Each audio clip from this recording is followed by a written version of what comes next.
皆さんこんにちは、近藤瑞穂です。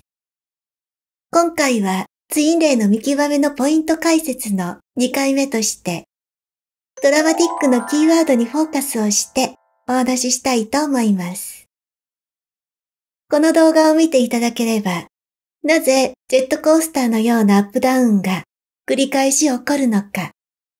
なぜ手放しが必要であるのかをご理解いただけると思います。動画の最後には今回の内容の重要なポイントもお話ししていますので、よろしければ最後までご視聴いただけると嬉しく思います。それではシリウス中継、スタート。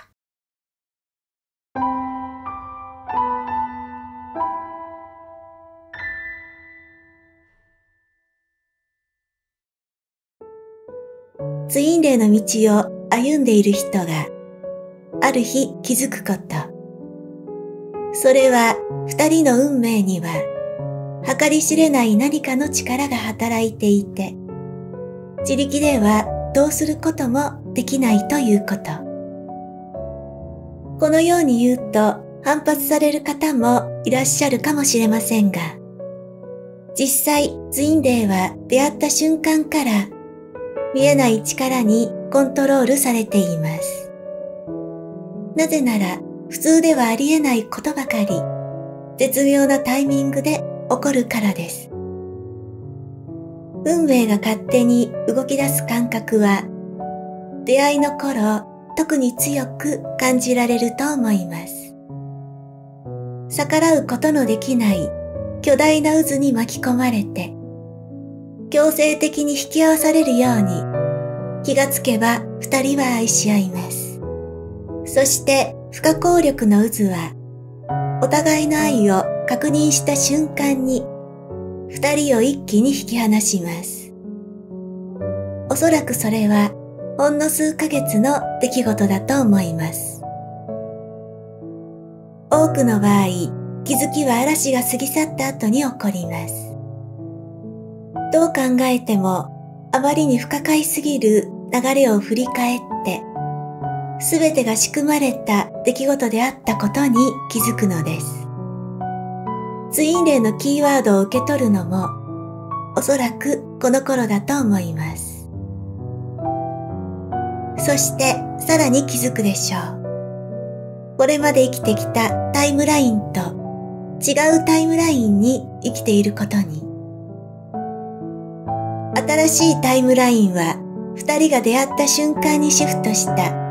ツインレイプログラムのタイムラインで、このタイムライン上では二人の出来事に関して自由意志が尊重されなくなってしまいます。それはツインレイの道が統合まで完全に管理されたプログラムであるからです。ツインレイの道は出来レースであると言われています。出会いから統合まであらかじめ定められた物語を定められた通りに歩んでいるからです。物語はそれぞれのオリジナルな内容ですが、映画やドラマに引けを取らないほどのドラマティックな構成になっています。年齢差や仕事、環境などのありえないシチュエーションから出会いが始まり、これが運命でなければ何が運命であるのかと思えるほどのありえないような出来事の連続。夢を見ているような至福の体験からほどなく真っ逆さまに落ちていく悲劇の別れを経験して死の淵をさまようようなサイレントの中で命が枯れるほど泣いて自らが光となる変容の体験をしながら人生のすべてをこの愛にかけるようにサイレントを超えた力でその後の荒波を超えて統合へと向かっていく。こんなドラマティックなストーリーを生きて現実に体験しているのがツインレイなのです。ツインレイの道を歩んでいる皆さん、安心してください。すべては仕組まれたドラマで、筋書き通りに私たちは歩んでいます。しかし、ドラマを演じる役者に自由意志はありません。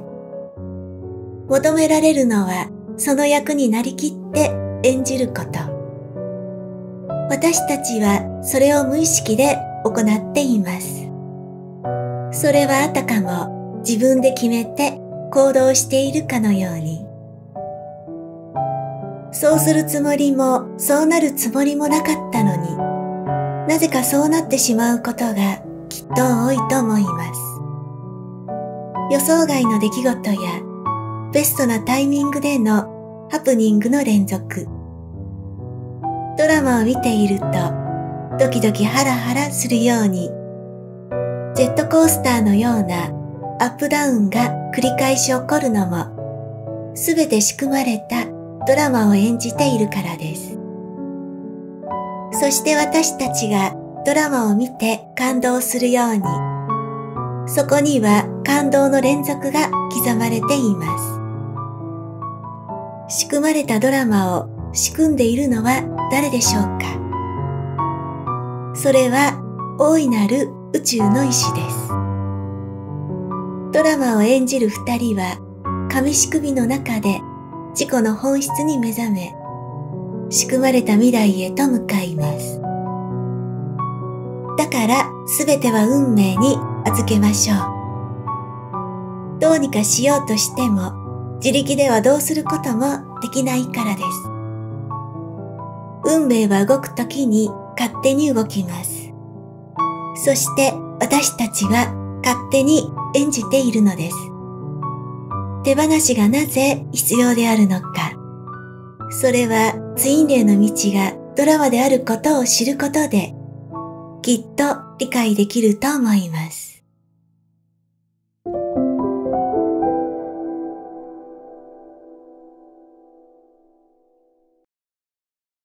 以上です。冒頭でお話ししたように、この道は出来レースですが、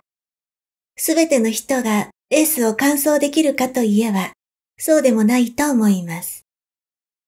レースを完走できない人は、自らの意志で降りているのです。それは運命に逆らった結果です。このことからも言えるように、手放しが必要な理由は、運命の流れにスムーズに乗るためでもあるのです。それではシリウス中継を終わります。